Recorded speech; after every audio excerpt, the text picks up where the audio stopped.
quizás fue una burla del destino. Pudiste abrir la puerta. Muy buenas noches, bienvenidos a una emisión más de Seres Libres, como dice acá atrás, este programa que hacemos para hablar de adicciones, para hablar de prevención, para hablar de libertad, para hablar de esclavitud, para hablar de oscuridad y para hablar principalmente de luz, de iluminación, de un mejor camino para andar. ¿Por qué digo todo esto? Porque hoy vamos a hablar de algo que yo como artista, soy actor, durante mucho tiempo nos hicieron creer, y todavía sigue estando ese mito, ¿no? Que para ser rockero tenés que drogarte, de que si fumás o tomás ciertas sustancias te va a abrir la cabeza y vas a entender más cosas y ser más creativo, un tipo más rendidor además. Y me pasaba a mí, dentro del medio, que veía compañeros y compañeras que consumían y yo decía, bueno, entonces para hacer lo que hacen ellos de esa manera también, yo debería estar consumiendo, abriendo mi cabeza y siendo más efectivo a la hora del laburo. En el rock esto estaba recontrapotenciado. En el programa de hoy van a estar en dos charlas distintas, por un lado Diego Frenkel. A los dos los admiro mucho. Diego Frenkel por un lado y por otro lado Vitico. O sea, la historia del rock en Vitico y la historia de los últimos años del rock también en Diego Frenkel. Lo escuchaba yo en La Portuaria y después en su etapa solista. Pero para empezar a meternos en tema, quiero ver como el lado menos glamoroso del asunto. Está repleto en la historia de músicos que han perdido no solo su talento, entre comillas, sino la vida también por las adicciones. Y hoy vamos a ver, y les pido que presten atención, también el lado menos glamoroso de ciertos rockeros o de músicos arriba del escenario padeciendo algunos estragos que tienen que ver con las adicciones. Vamos.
Lo que acaban de ver, como dije, es la parte menos glamorosa del asunto. De gente que en estados absolutamente alterados, bueno, quieren seguir adelante y no es tan fácil. Yo ahora, entrando en la parte de las charlas del programa, quiero compartir con ustedes, para mí, una de las charlas más inteligentes, claras, lúcidas y también profundas de todo el ciclo. La compartí con Diego Frenkel, a quien respeto y admiro, hablando de salud mental, hablando de alguna manera de experimentación también, de lo profundo, lo abismal del tema mental y también, ¿por qué no?, de algo muy delicado y muy difícil de hablar en los medios que tiene que ver con la medicación, con pastillas, con drogas recetadas. ¿De qué manera también ahí lograr un equilibrio y ubicarse en el lugar justo? Y no es tan fácil ni hacerlo en la vida, ni siquiera, y mucho menos, después decirlo mediáticamente. Vamos a la primera parte de la charla que compartí con Diego Frenkel. ¿Por qué decís que sí solo de adicciones? Esclavitud, una parte oscura, luz, seamos seres libres. ¿Por qué decís que sí a este programa? Bueno, para empezar, ya ir a un programa donde no hable estrictamente de música y de mi agenda me parece muy atractivo. Entrar en un mundo que pueda desafiarnos un poco, más aún. He pasado por mi vida una enorme cantidad de momentos en en los infiernos del ser, como todos supongo debemos haber pasado, porque creo que forma parte incluso del crecimiento y del conocimiento. Vericuetos emocionales, psicológicos, angustias profundas, por cuestiones de mi vida, por cuestiones de la propia existencia, por cuestiones hasta dolorosas de mi experiencia vital, las que me han llevado muchas veces a ese cráter, ese pozo, ¿no? En mi caso, es la angustia que no tiene palabras. Es un sufrimiento que atormenta porque la mente no puede parar. Y no puede parar de hacer hipérboles negativas. Claro. En mi caso nunca fui a buscar el reparo en alguna droga por eso, por lo menos en alguna droga ilegal. Ni bien veía que podía quedarme pegado, me corría como un mecanismo de defensa, siento que natural, y además porque no fui a buscar eso en momentos de alta angustia, porque nunca sentí que me pudieran calmar, excepto que no lo busqué como calmador de angustia, sino como experiencia, el MD, que me di cuenta que estaba tan bueno que dije, si yo pudiese vivir en este estado todo el tiempo, estaría todo bien. Sí. Me costó una semana de bajón, de estar buscando en internet información, Leyendo info sobre el MD. Leyendo info sobre el MD y después, claro, a ver si podía generarme daño, tomar como un descosido. Y después buscando dónde volver a conseguir, porque literalmente quien me había conseguido era alguien que me dijo, yo te lo doy y nunca más me volvés a pedir. Porque alguien que me quería y que de alguna manera me dijo, sé que es muy bueno lo que te estoy dando, pero es una vez, digo. Yo lo tomé en mi cumpleaños de 50. Evidentemente, la última vez de las 3. Gran parte de mis invitados estábamos en la misma, obviamente. Y de repente era como una especie de empatía absoluta para con todos, incluso rehuir a cualquier energía negativa. Si una persona venía con algo que me negativizaba, ¡pum!, me corría inteligentemente. Una energía física de como si estuviera 20, porque bailé toda la noche hasta el amanecer y más, y quedé manija solo todo el otro día, porque claro, era mi cumpleaños y yo no podía bajar, porque además a mí me cuesta mucho bajar de algunas circunstancias donde hay mucho estímulo, y viste, una especie de justamente no angustia, digamos. Es como una anulación para mí. Es como si pudieras como obturar la conciencia de temporalidad, muerte, finitud y estuvieras liberado con todas las endorfinas al recontramango, con una capacidad, como te decía, empática, erótica, de piel, viste, que te tocan y qué hermoso y todos los que quiero son divinos y... Ay, sí, somos todos jóvenes, pero no tenemos edad. Bueno, digo, impresionante, ¿no? Pero espera, o sea, digo, seamos sinceros. Supongo que sería muy aburrida la vida todo el tiempo en ese estado, no habría posibilidad de creatividad, por lo tanto se acabaría la música que podríamos escuchar en ese estado y todo lo que pudiera pasar, porque si no hay creatividad no hay belleza. Pero que ese estado era maravilloso, yo no lo puedo negar. Desde ahí no creo que puedas articular nada, digamos, ¿no? Tipo... Pero eso es interesante porque ese es el Superman mío, que dije, wow, mira el poder, tengo alas, tengo la S, mueren todas por mí, puedo hablar. Cuando se me va, quiero ir a ese momento. ¿Qué pasa cuando eso lentamente se va desvaneciendo, desaparece, se hace más difuso hasta que desaparece? ¿Cuál es la vuelta al Diego sin eso? Bueno, es un caso muy singular y de un momento muy particular esto que yo te cuento, que me dio la fuerza, que pude tomar las fuerzas para decir, no tengo que tomar MD nunca más en mi vida, pero concretamente lo digo, sé que no lo voy a poder volver a hacer, porque no voy a resistir la caída. Lo que me pasó es que la realidad era opaca, blanco y negro, aburrida, chata, claro. Absolutamente chata, sin onda, no pasaba nada, no tenía ganas, o sea, me parecía todo, nada, inerte, ¿viste? Y eso es lo duro, creo, de una depresión post-situación que, bueno, mucha gente por eso vuelve a tomar todo el tiempo, digamos, ¿no? Clarísimo, como dije, inteligente, preciso. La angustia es un sentimiento que la mente no puede parar, dice Diego Frenkel. Para un adicto como yo, en recuperación, yo sé que había algo que yo necesitaba frenar, bloquear, anestesiar, esconder, que eran ciertos padecimientos, ¿por qué no mentales? Digo, yo recuerdo en mis primeras etapas que había como una parte mía a la que yo le tenía terror y que sentía que tanto la cocaína, el alcohol o el porro, en mi caso, a mí yo creía, me nivelaban, me calmaban, me ubicaban en un mejor lugar donde yo entonces no tenía que lidiar con esa locura, por llamarla de alguna manera, patología mental. Y entonces entré en ese camino que lo único que hizo a la larga, en mi caso, estoy hablando de mí, es no solo no hacer desaparecer todos esos temas o todos esos temas mentales, sino en algunos momentos agrandarlos, potenciarlos, hacerlos casi inabarcables, inentendibles. Clarísimo lo de Diego y las invito a ver la segunda parte de la charla con Diego Frenkel. Mi vida ha sido tratar de hacerle pelea y a la vez de amigarme, como dice mi canción, con el dolor. Uh-huh. Pero, digamos, no siempre logré ganar esa batalla, pero me fui tratando de desvincular de vínculos tóxicos, digamos. Pero todo el tiempo nos topamos con ese agujero, porque es esencial a la vida, digamos. Sí. Tampoco nos engañemos, digo, todo el tiempo está el abismo ahí llamándonos.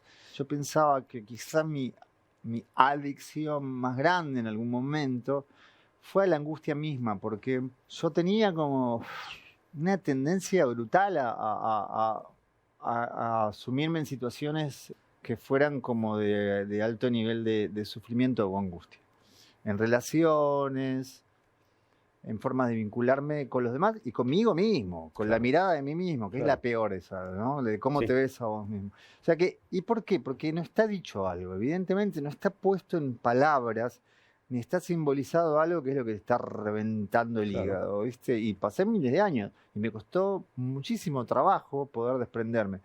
Incluso un montón de trabajo químico, o sea, venlafaxina, bienvenida, digamos, y como poder salir de una tendencia espiritual, físico-química. Por otro lado, y me abro un poquito, yo creo que estamos viviendo en un sistema social, económico y cultural que es propicio, o sea, que inclina hacia la depresión, la baja autoestima, o sea, todo es perecedero, banal, el cinismo es el discurso como que prevalece, digamos. Entonces, bueno, el individuo se siente destrozado ante eso, o sea, porque vos querías ser Superman, porque si no sos Superman no sos nada. No sos nada.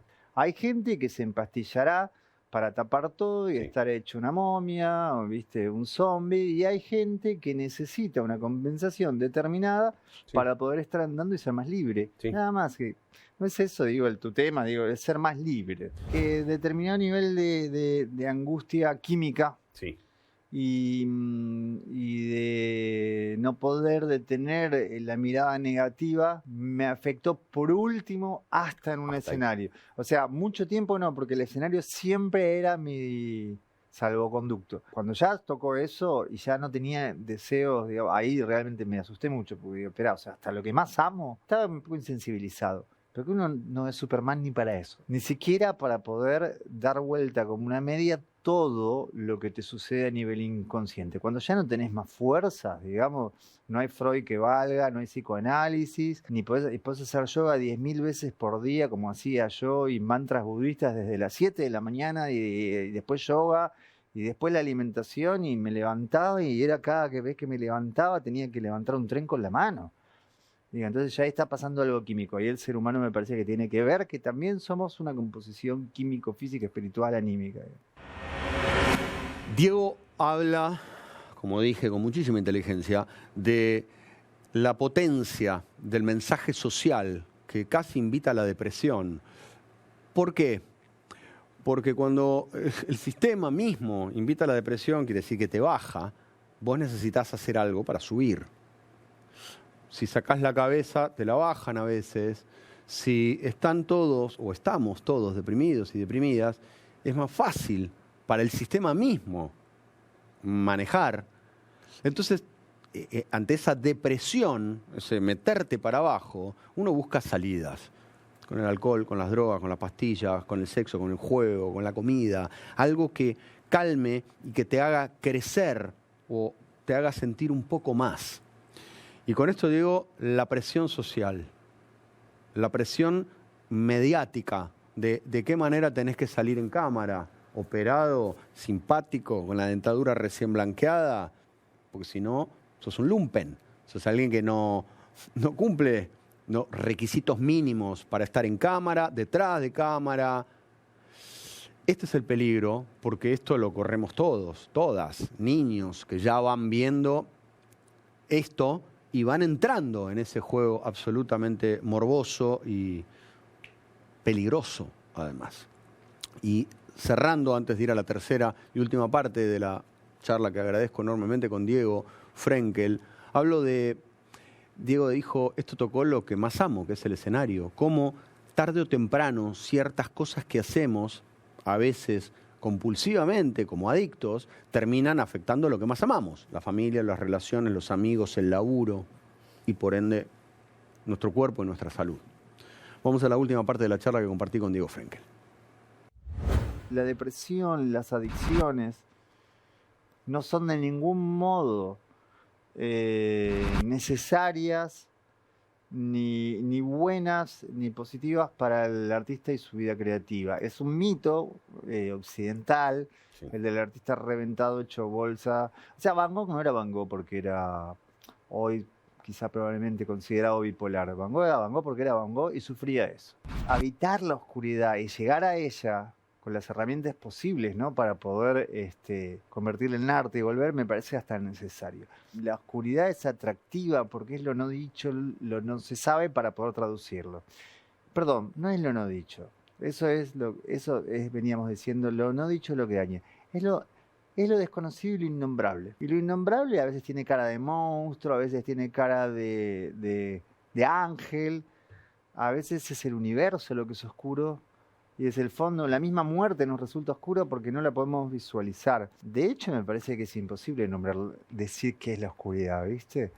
Yo pienso que la libertad está ligada a salir de la cárcel del yo. Fundamentalmente, en eso comulgo con todas las tradiciones de filosofía y religión orientales, cuyo trabajo es salir de la ilusión que propone la cárcel del yo, donde el yo, manejado por el mercado, dice que el individuo puede satisfacerse. ¿Satisfacer qué mierda? Si vas a vivir una insatisfacción constante con eso, obteniendo. Y todo lo otro es objeto.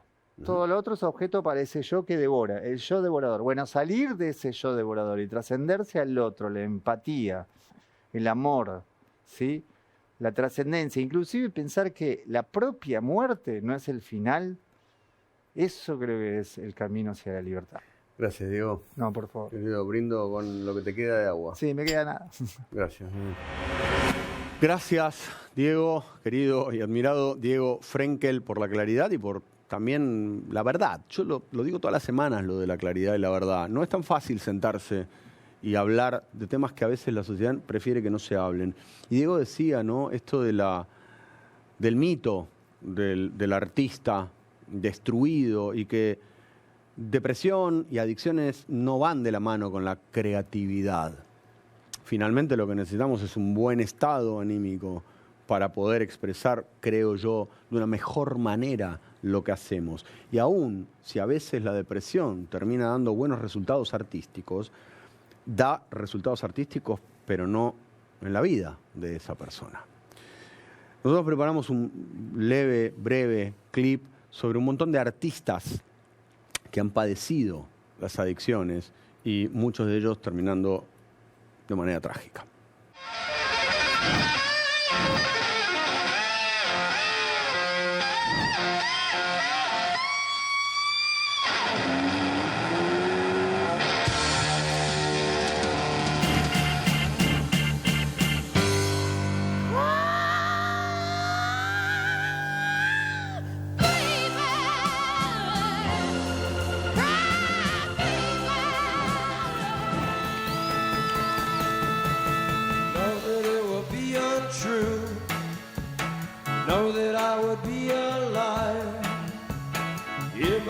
Say you spoken wasn't well, although I wasn't there.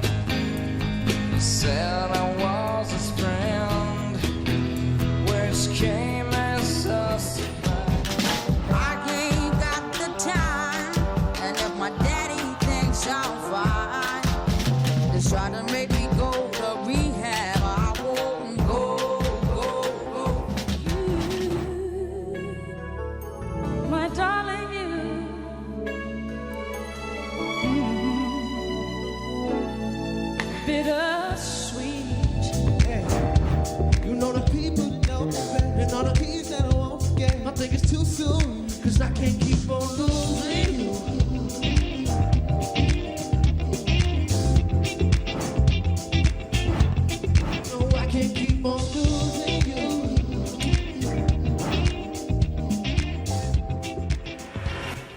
Los que vimos recién, o las que vimos recién, son todos artistas que terminaron trágicamente. Y todos ellos talentosísimos. Primer nivel musical y artístico de la historia de la humanidad.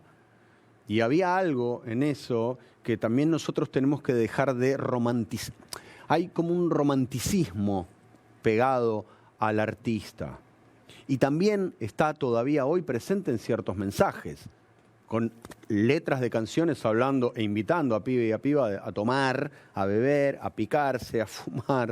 Es decir, de verdad nos interesa que el pibe, la piba de 6, 8, 10 crea que hay algo hermoso en el fumar paco, en el tomar merca, en el emborracharse a los 12 o a los 14. Digo, ¿por qué no empezamos, y esta es una propuesta, a intentar mandar el mensaje de que otra vida es posible? De que otra vida mucho más sana, mucho menos oscura, en ese sentido, es posible. Ahora, entrando en la segunda charla que compartí, quiero hablar, es la segunda charla que yo comparto con él, mando un beso a Anita también, la segunda charla que yo comparto con Vitico, y siempre fue absolutamente crudo, como no tiene cassette. Lo que yo pregunto, él lo contesta, y no tiene una doble intención, ni un doble discurso. Él cuenta y muestra lo que es. Y lo van a ver, hablando de su experimentación, de su relación con Papo en otro momento, de las drogas y el rock. Vamos a la primera parte de la charla que compartí con Vitico. ¿Por qué decís que sí solo de adicciones? Esclavitud, una parte oscura, luz, seamos seres libres. ¿En algo a lo largo de tu vida sentís que el control se perdió, la luz se fue, se oscureció? ¿Te pasó en algún momento de tu vida? No, que la luz se haya ido, sí, pero el control no lo perdí prácticamente nunca, porque creo que me construí un superego, un Sí. super yo muy fuerte en la adolescencia, cuando me hice la pregunta de si iba a ser lo que tenía que ser, hijo de una familia de clase media, digamos alta, hijo jugador de rugby muy bueno, qué sé yo, o lo que yo quería ser. Y elegí ser lo que yo quería ser y lo estoy siendo. En una época había como un mito, a veces muy real también, de que el músico, en la música, o los artistas, ni siquiera solamente los músicos, tenían que experimentar, tenían que jugar, tenían que alcoholizarse, o tomar, o probar ácidos. ¿Cómo llevabas eso, o cómo se llevaba eso muchos años atrás, en tus 18? ¿Cómo era la experimentación musical? No, en los 18 yo todavía estaba en las anfetaminas. Pero por eso. Y Pero por las eso, a los empecé, 18. las empecé ¿A a qué edad? tomar para estudiar. ¿Pero a qué edad? Y a los 16, 17. Por eso. ¿Y qué te daba la anfetamina? ¿Qué es? ¿Qué Y era la estudiaba anfetamina? toda la noche con Sin un dormir. jarabe que se llamaba Ditate y lo compraba en la madre de un compañero de colegio. Sí. Lo traía como chicos, les traje la Ditate, y después lo declararon la segunda droga más peligrosa después de la heroína. Te hacía hasta crecer el pelo. Pero estudiaba toda la noche con los resúmenes Leroux y directamente iba a dar el examen. Pegué 32 exámenes. Servía. Y Esto sirve, por eso. si lo utilizás. ¿Y cuál era el efecto no deseado? ¿Los tenías? ¿Los podías? Sí. ¿Los manejabas? Por eso cuando yo te preguntaba, ¿el control se perdió? No. No. Siempre había algo que te permitía Sí, volver. mi familia, hijos y no hacer papelones. ¿Viste? Cuando sabés que estás Sí. Perdiendo. medio pasadito, que te quedás en tu casa o no salís. Y nunca hice ningún escándalo, me reía más fuerte. El alcohol es una droga, Claramente. claramente. Sí. Y a mis hijos les daba vergüenza porque yo me reía mucho más fuerte. Con Entré el en un alcohol. auto Impala blanco con tapizados rojos, ¿no es cierto? Y riéndome a las carcajadas. ¿Viste? Les daba vergüenza. ¿El alcohol acompañó todos los procesos? ¿Quién? El alcohol. O sea, en esto de las Hasta hace anfetas. 18 años. quiero llegar ahora Ok. a ese lugar. Pero digo, entre las anfetas, el porro, los ácidos, Sí. ¿no? ¿El alcohol siempre estaba presente? No nos olvidemos del porro. El porro. Por eso dije anfetas, porro, Sí. ácidos. Mandrax. O sea, hay un... Oh, Merca apareció, sí, pero tarde, ¿eh? ¿sí? Sí, tarde. O sea, por ejemplo, en la época de Riff, y cuando nos iba muy bien, éramos muy famosos, nosotros no tomábamos merca. No sé si porque no nos alcanzaba la plata o porque no. Tomábamos hectolitros de alcohol. O sea, la época de Riff era alcohol, no había... Mucho alcohol. mucho sí, alcohol. Sí. ¿Y qué te daba el alcohol? ¿Qué sentís que te daba el alcohol? Te desinhibe. Eso. Es una droga desinhibidora. ¿Y arriba del escenario? Nunca subí. Una vez en Santiago de Compostela fumé y bebí al mismo tiempo, cosa que no se debe hacer. No. Y fue esa noche, ¿viste? Pero nada más. ¿Y qué? ¿Y no rendiste pero arriba del escenario? Nunca voy a subir pasado de nada al escenario. Para mí es muy importante el respeto al público, Absoluto. sea gratis o que haya pagado una mínima entrada. Es lo principal, porque yo viví casi 2 años en Inglaterra y en Londres fui a ver a todos, desde King Crimson, Pink Floyd, hasta los Faces, Uriah Heep. En esta primera parte, Vitico hablaba de las anfetas, de las anfetaminas, como camino para rendir mejor en el estudio. Esto que ya en el programa nosotros lo hemos hablado, hasta con gente que se inyecta para tener un mejor rendimiento corporal. Lo hablamos y lo habló Pablito Stafolarini, lo habló Pamela Pombo, hablamos muy concretamente de este peligroso límite que hay en el uso o abuso de ciertas sustancias. Y también habló del alcohol y dijo el alcohol es una droga. Y claro que es una droga. Si no, no existirían grupos de alcohólicos. Cuando digo droga, me refiero a algo que cambia tu estado. Las drogas legales que se venden en una farmacia también son drogas legales, pero que cambian un estado, como hablaba Diego Frenkel en la primera parte. Alteran algo del organismo, de tu mente también, hasta tu energía. Y el alcohol, que es la puerta de entrada a casi todas las drogas, los adictos casi todos arrancamos con el alcohol, como digo siempre está promocionado como el encuentro, como el sabor, como es auspiciante del fútbol y del rugby, el alcohol. Y nosotros todos sabemos que no van de la mano el alcohol y el deporte. No se emborracharon antes de la final de la Copa del Mundo los que ganaron en diciembre. No en los hechos concretos, pero para el negocio sí van de la mano. Y es necesario que vayan de la mano. Hay mucha guita. Por eso digo, lo que necesitamos es, por lo menos, la apertura y el entendimiento. Y eso tiene que ver con la prevención. Que la gente entienda dónde está encerrada, en qué burbuja muchas veces estamos encerrados.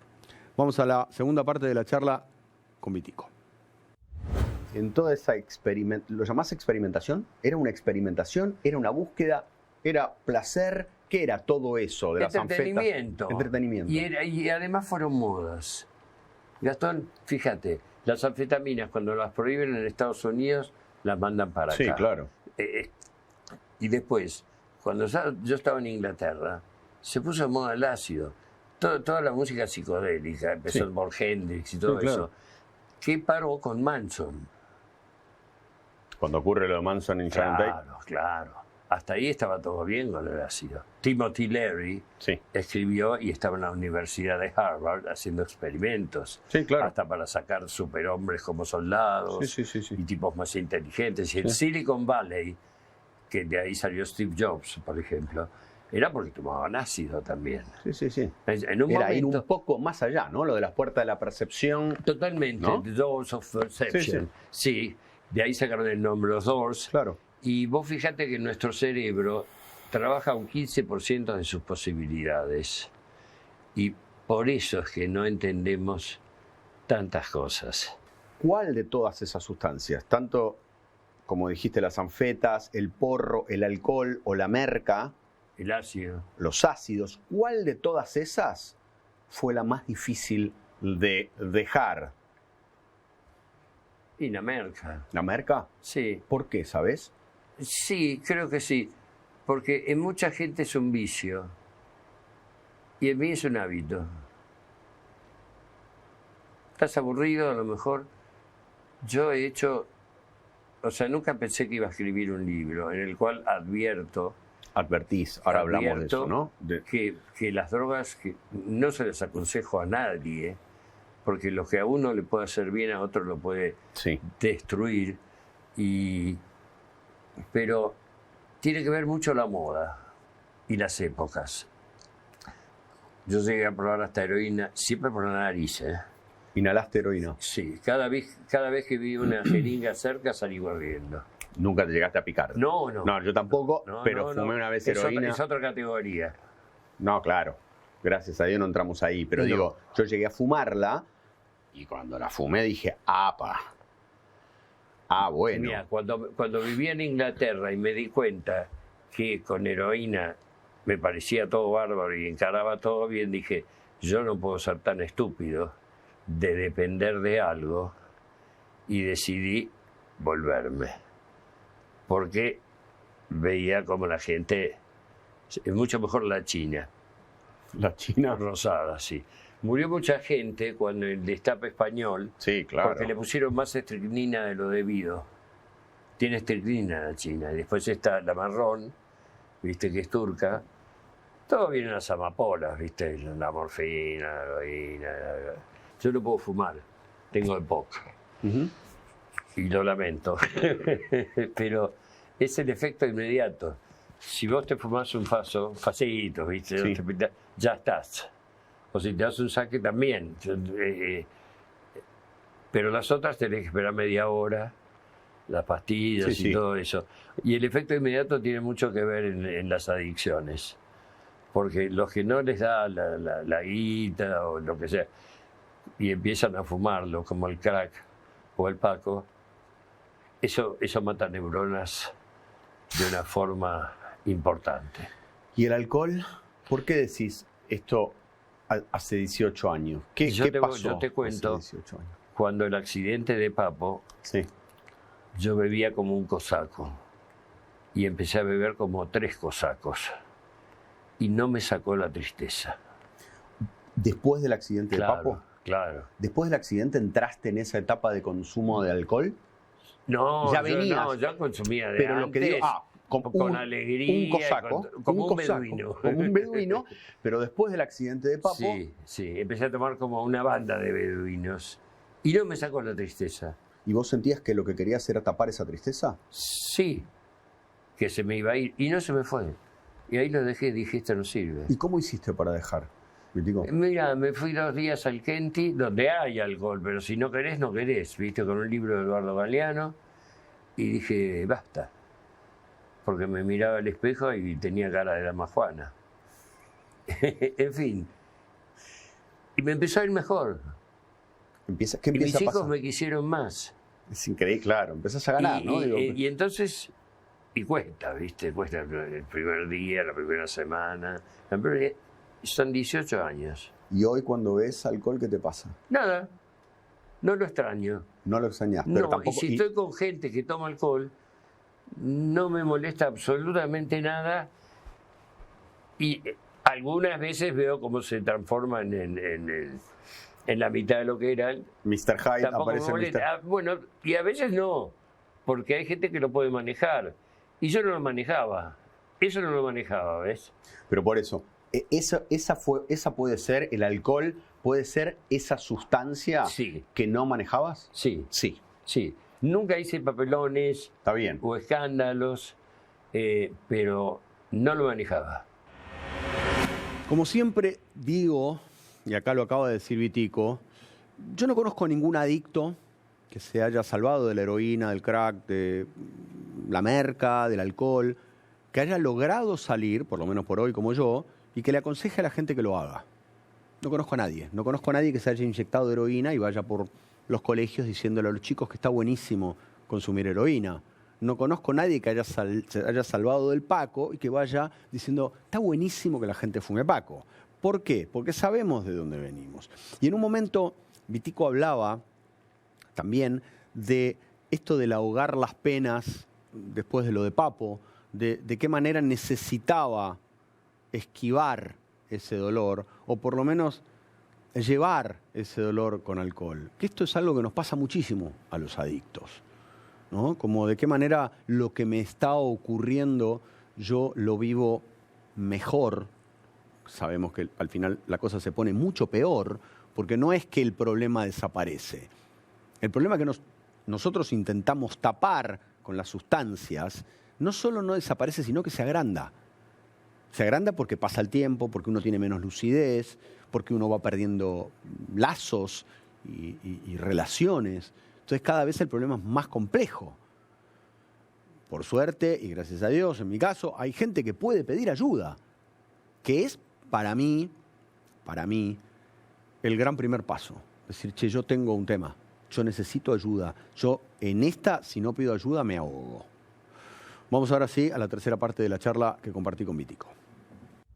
Y ahora que no bebés, hace 18 años, Sí. ¿dónde está el dolor por lo de Papo? Lo que es inevitable, no puedes seguir sufriendo. Fue un coloso, ¿viste? Para mí fue el que hizo las cosas como eran, rhythm and blues, ¿viste? 3 tonos, 4 tonos por ahí, qué sé yo. Y se la bancó, ¿viste? Y si me preguntás si lo extraño, y no. ¿Qué ganas con extrañar a una persona? Me acuerdo de lo bien que la pasamos. ¿Hay alguna canción tuya, de Papo, o alguna que te resuene o que te venga a la memoria ahora, que hable de esto, de las sustancias, de la adicción? Mira, yo nunca he querido hacer apología sobre eso. A mí, de Papo, para mí lo mejor que hizo fue Sucio y Desprolijo. Yo habré hecho mucho por hacer, que habla de, a veces he mentido y otras veces he sido lo que no hubiera querido ser. Sí. Y, o sea, para adelante. Yo creo que el pasado ya fue. Es el presente, estar con vos ahora, y lo que viene. Lo que yo siento que es haber hecho siempre lo que he querido con límites, sin joder a los demás. Nunca agarqué a nadie. Y eso me hace sentir bien. ¿Entendés? La mayoría de la gente es mediocre, se serruchan en el piso entre ellos, se envidian y qué sé yo. Yo no. A veces me dicen, ¿tu carrera? ¿Qué carrera? Yo no corrí contra nadie. Camino. Yo lo único que hice es hacer lo que me gusta y doy gracias a poder seguir haciéndolo. Gracias. Salud. Es un placer estar acá.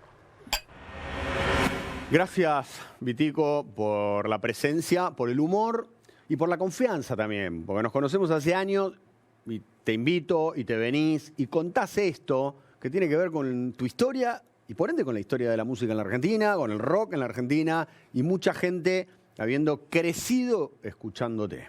Así que gracias por la claridad, la verdad y el humor, además. Entrando en el final, el programa habla de adicciones, habla de recuperación, pero también necesitamos que más allá de los testimonios, en este caso de Diego Frenkel y de Vitico, ustedes saben que todas las semanas un especialista también nos da la visión de aquel que estudió el tema, que quizás no consumió nunca. Hay especialistas que han consumido también, pero digo, de aquel que no consumió y que seriamente, y hace años en este caso, lo van a escuchar, trabajan con adictos, trabajan con la salud mental. Vamos ahora a escuchar a Guillermo Dorado.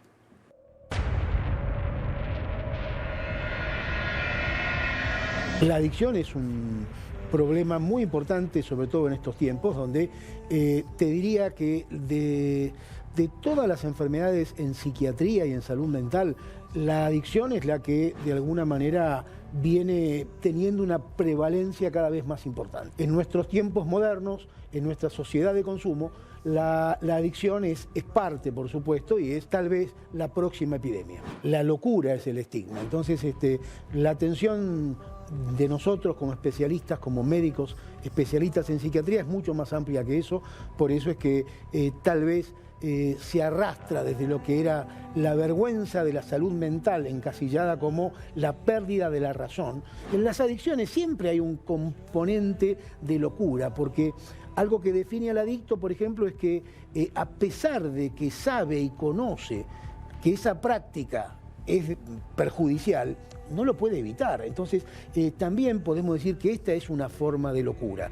O cuando alguien se justifica diciendo, yo esto lo puedo manejar, estoy en condiciones de parar cuando yo quiero, cuando en realidad no. Cualquier persona adicta necesita un abordaje lo más integral posible, y esto significa 4 pilares: la medicación, la terapia individual, el grupo y lo que es el abordaje de lo que sería su familia o algún tipo de compañía que debe tener en su tratamiento. Específicamente, por ejemplo, la medicación, cuando está bien utilizada, y este tal vez es el problema, ayuda a restablecer el equilibrio de una persona. Cuando no se la utiliza bien, por ejemplo, exceso de medicación sedativa, esto ya se convirtió en un problema. Entonces, ese viejo mito de que la medicación es algo que puede generar adicción, sí, pero cuando se usa mal. Yo creo hace muchos años que cuando una persona consume cualquier droga, está haciendo un entrenamiento intensivo para desarrollar bipolaridad. Y esto significa entonces alternancia de episodios de gran acelere, de lo que llamamos manías o hipomanías, con momentos de bajones o de depresiones o de sentimientos de minusvalía y de poca autoestima. Esto en realidad también es algo que debe estabilizarse, y eso se logra con un tratamiento farmacológico. Cualquier adicto sabe que hay posibilidad de recuperar otra vida. La vida en la adicción se transforma en un verdadero infierno, y el problema es que mucha gente se acostumbra al infierno. El problema entonces es que mucha gente pierde esa capacidad de poder mirar con optimismo hacia una recuperación. Pero en realidad hay enormes ejemplos de gente que lo logra, y en ese espejo creo que es necesario mirarse. Bueno, pero mirá a esta persona, qué bajo que estuvo y ahora cómo logró recuperarse, volver a un circuito donde recupera afectos, recupera capacidad de trabajo. Ese es el espejo en el que hay que mirarse, y no creer que a veces cuando uno está en ese momento donde está tan tomado por la enfermedad, entonces no hay opciones. Siempre existen opciones.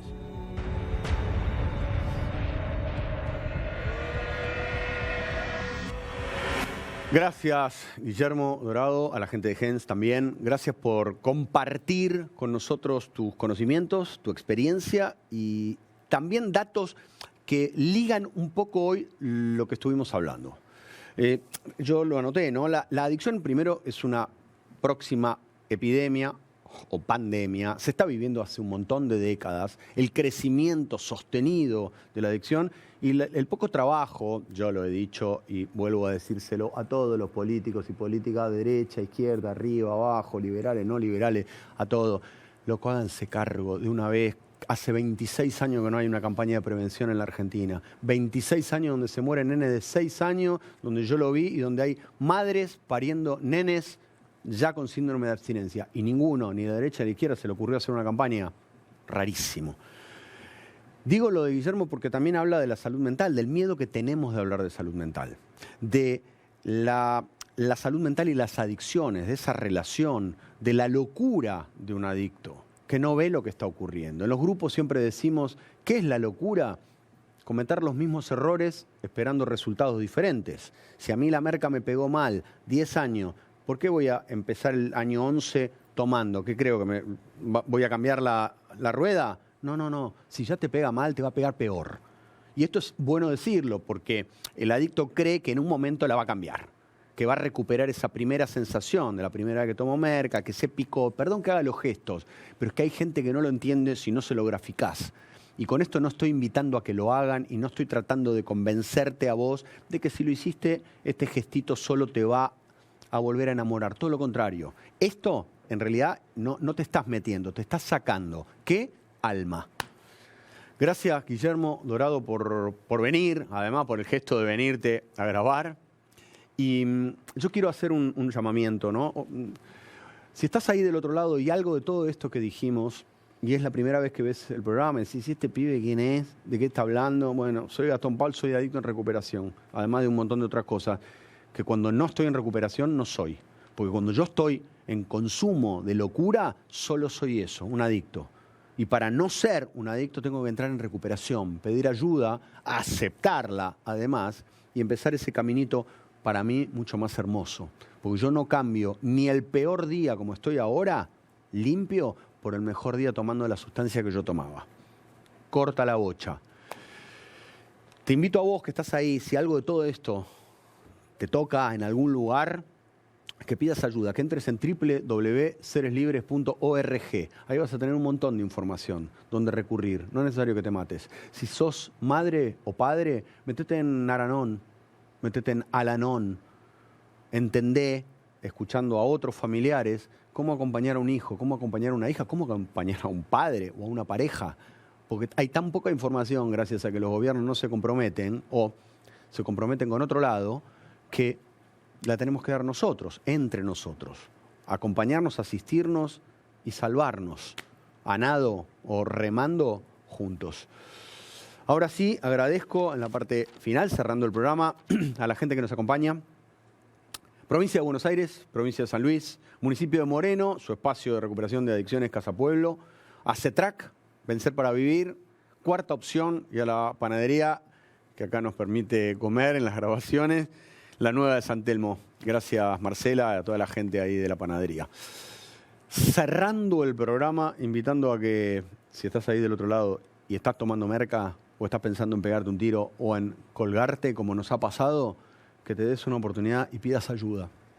Parece de locos en este mundo de hoy pedir ayuda, porque todos tenemos que mostrarnos impecables y autosuficientes. Pedí ayuda. Es un gesto de humildad. Lo repito, me lo repito a mí y te lo digo a vos. Nunca más esclavas. Nunca más esclavo de nada, de nadie. Seamos seres libres. Nos vemos. Tuve una adicción al sexo. Convivía con 4 mujeres, un día cada una por ahí. No podía parar. ¿No podías frenar? No podía frenar. Todos los días, la mañana, a la tarde, a la noche, a cualquier hora. Yo con la nariz totalmente tapada, sangrando, totalmente en un estado bajo consumo, queriendo más, raspajeando costados, viste, de la esquina del baño, todo sucio, ¿entendés? Porque destruido. Mirarme al espejo, sucio, sangrado, una nariz tapada, queriendo seguir consumiendo que no me entre.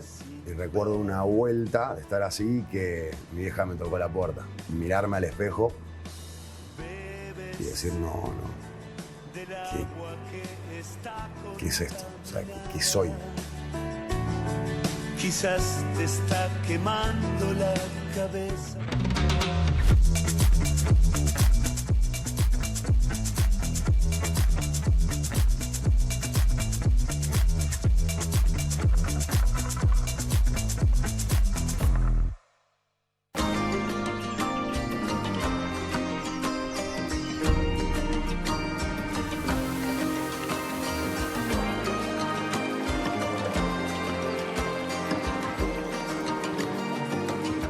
Mi consumo empezó a partir de querer pertenecer a la esquina y ahí empecé a consumir cocaína a partir de 18 años. Hoy ya llevo 9 meses de recuperado y 20 meses limpio de sustancias. Si en este momento te encontrás en consumo, déjate ayudar. Santa Fe, provincia. Está en marcha el plan 100 nuevas escuelas, además de la construcción y ampliación de aulas. Se están construyendo 50 nuevos centros de salud y hospitales y la instalación de equipamiento hospitalario de primer nivel. Además, ya entregamos 10.000 viviendas y están en ejecución otras 10.000 soluciones habitacionales más. Son miles los santafesinos que se benefician con obras que mejoran la salud, la educación y su calidad de vida. Gobierno de la provincia de Santa Fe.